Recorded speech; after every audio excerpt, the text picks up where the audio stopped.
যা বোঝায় সেগুলো আসতে একটু সময় দরকার। সেটার জন্য নির্বাচন দরকার। নির্বাচনের মাধ্যমে জনগণের সরকার এসে রাষ্ট্র সংস্কার করবে। এখন অন্তর্বর্তী সরকার তারা খুব ভালো কাজ করছে, সেটাও যেমন ঠিক। তাদেরও উচিত, কারণ বেশি দিন তারা অনির্বাচিত বলে থাকতে পারবে না। সবচেয়ে বড় অধিকার ভোটের অধিকার আর বেঁচে থাকার অধিকার, গণমাধ্যমের স্বাধীনতা। আমরা কিছু কিছু একটা ধাপ উত্তীর্ণ হয়েছি। এর পরবর্তী ধাপ আমরা ইনশাল্লাহ এই বর্তমান সরকারের সহায়তা আমরা করব। আমরা শুধু 16 বছর আমাদের অনেক নেতাকর্মী নিহত হয়েছে, গুম হয়েছে, খুন হয়েছে, কারাগারে ভুগেছে, পরিবারে একমাত্র। আর এই ছাত্র আন্দোলনে আমাদের 422 জন ছাত্র নেতা আমাদের বিএনপির মারা গেছে।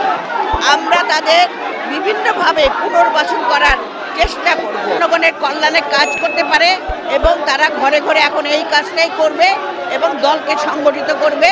এবং মনে রাখতে হবে, আমাদের দেশের একটি বেগম খালেদা জিয়া, যিনি একটা হাইব্রিড দুঃশাসনের কবলে পড়ে যিনি মিথ্যা মামলায় আজ পর্যন্ত লড়াই করছে, তাকে মুক্ত আমরা করেছি, কিন্তু তাকে সুস্থ করতে পারি নাই।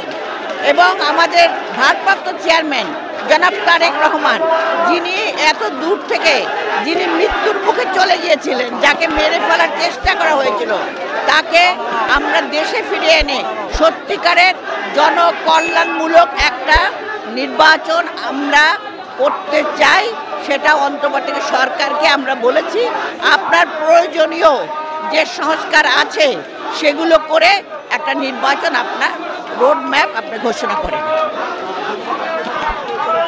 এবং মনে রাখতে হবে, আমাদের দেশের একটি বেগম খালেদা জিয়া, যিনি একটা হাইব্রিড দুঃশাসনের কবলে পড়ে যিনি মিথ্যা মামলায় আজ পর্যন্ত লড়াই করছে, তাকে মুক্ত আমরা করেছি, কিন্তু তাকে সুস্থ করতে পারি নাই। এবং আমাদের ভারপ্রাপ্ত চেয়ারম্যান জনাব তারেক রহমান, যিনি এত দূর থেকে যিনি মৃত্যুর মুখে চলে গিয়েছিলেন, যাকে মেরে ফেলার চেষ্টা করা হয়েছিল, তাকে আমরা দেশে ফিরিয়ে এনে সত্যিকারের জনকল্যাণমূলক একটা নির্বাচন আমরা করতে চাই।